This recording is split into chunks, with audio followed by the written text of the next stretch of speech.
Breakups are very confusing, and in this video I'm going to share with you 10 signs that your ex will come back. You know, sometimes it's very hard to understand your ex behavior after a breakup because we feel like we know that person but they behave in a certain way. You have those mixed signals. Sometimes they say something that makes you feel that they're interested and then they withdraw out of a sudden. I've listed 10 common signs that your ex will get back with you. Jingle.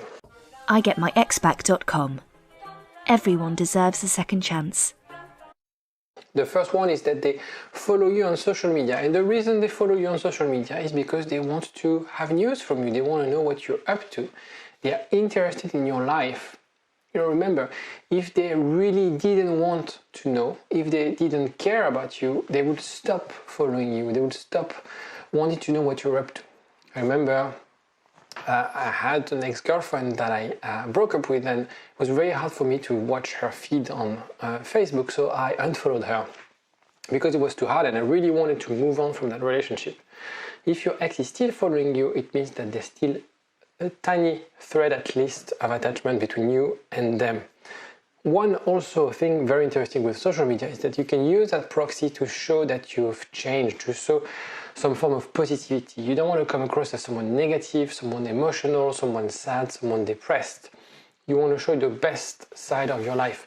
However, be really, really mindful because your ex knows you really well. If you fake it, if you pretend to be the person you're not, they'll see it right away and they'll see that you're trying to manipulate the narrative and the story of your life on social media.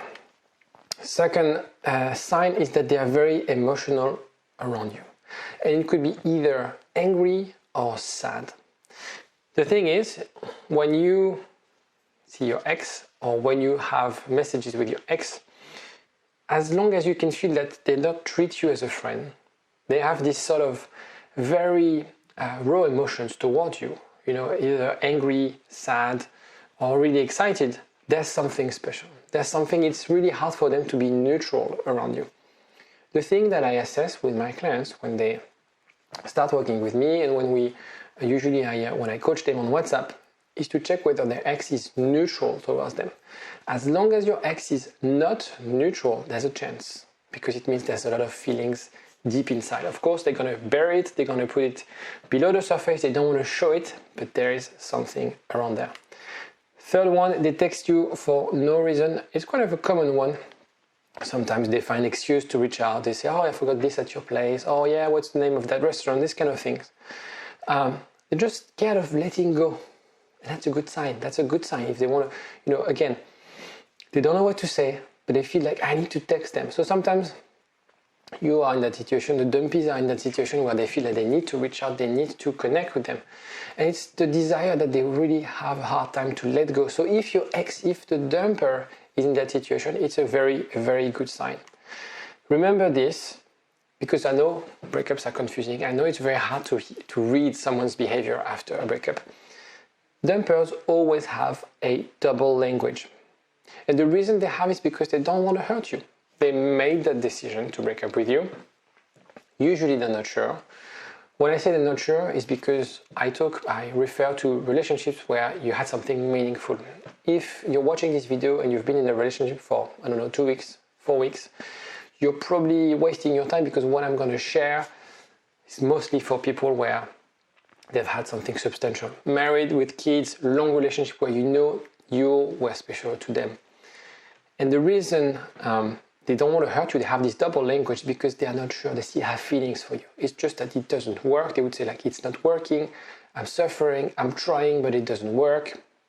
But I still have feelings for you. Okay, and it's the element that we work with, the foundation that we leverage when we work with my clients. So very often I hear my clients saying like, I know I can get them back. I know they're in love with me. I just need to do this and this and that. And I tell them, so why are you calling me? Because obviously it's not working. Because it's really tricky. Because it's really tricky and human psychology is really complex. And so that's why you're very confused because what worked in the past, perhaps you broke up before, but this time is different. You thought you knew that person, but this time is different. And so it's very complex, and I actually tried to do a map. It's kind of my definition of love and relationship. I've created this map and I'm going to create a course, probably a few live calls around this. Have a look in the description to learn more, to really understand and decrypt human behaviors after breakup, regardless whether you are a woman or a man or heterosexual or homosexual. It's really about the dynamic of relationships, how you transition from passion to compassion, how you get bored of a relationship, and how you can break the cycle of this routine, and how you can sort of reunite and rekindle a relationship when you feel it's lost. So all of this is in this mind map. It's very complex. I will probably do a lot of videos about that, so stay tuned and have a look in the description. There should be links directing you to this course.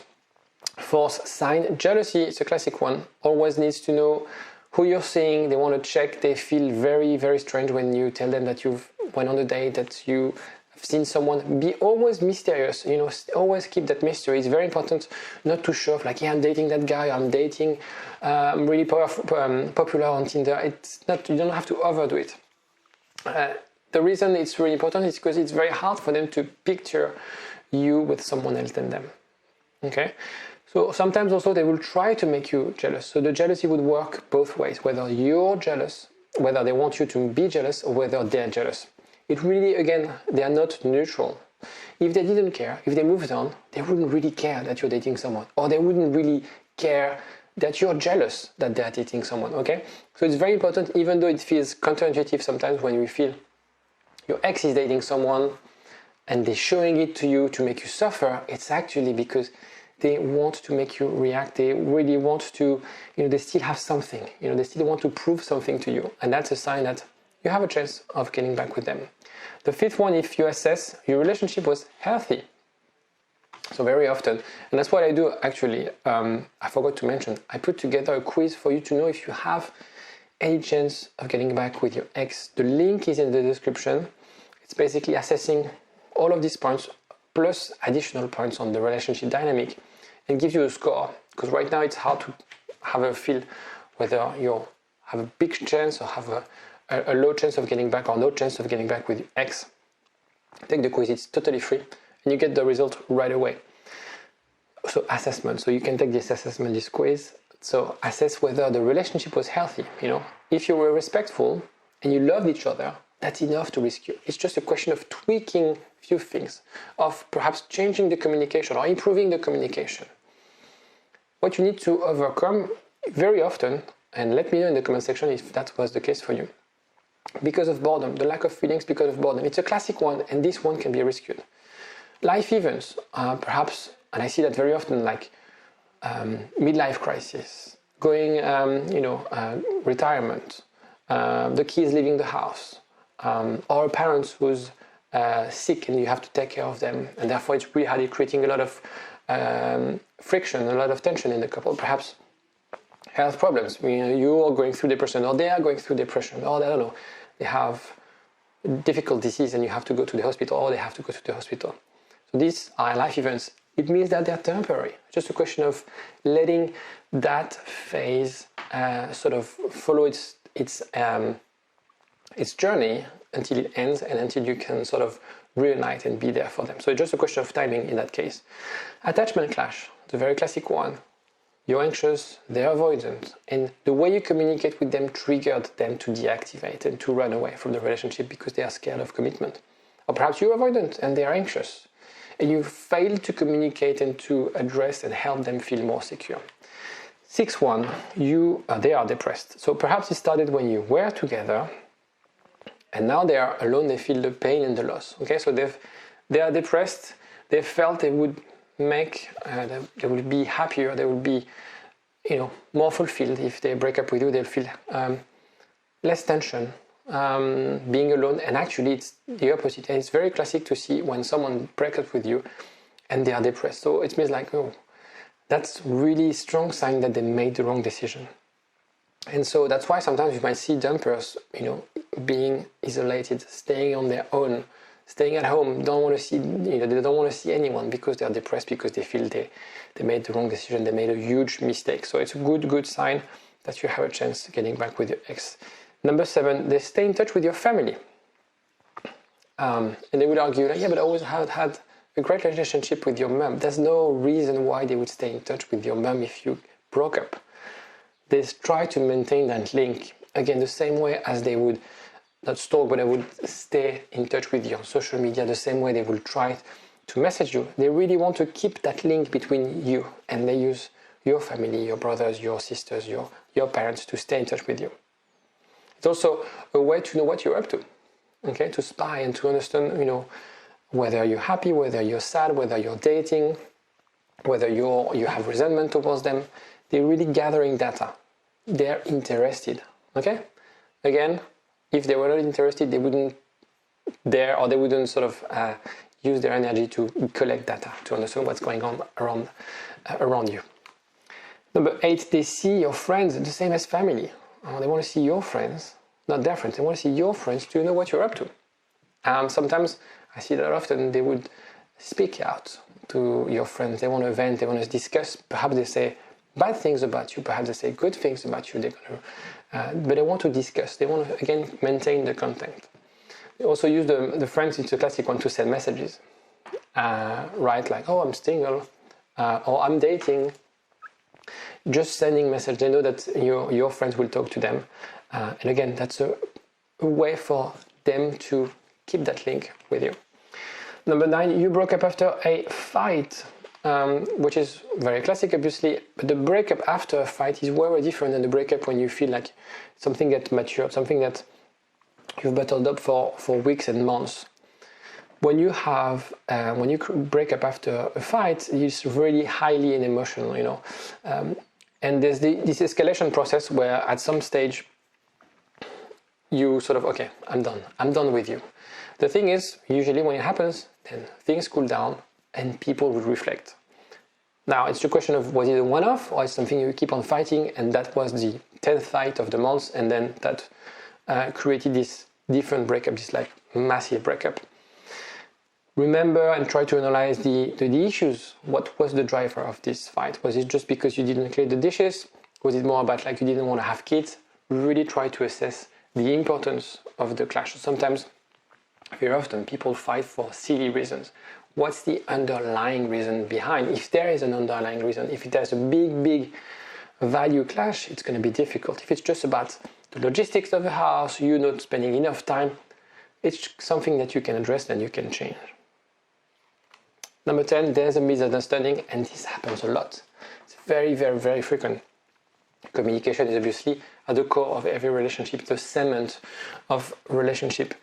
And we all talk different languages. So you have the love languages, we also have our different attachment. And the thing is, you might have hurt your ex, or they might have hurt you without knowing, without understanding.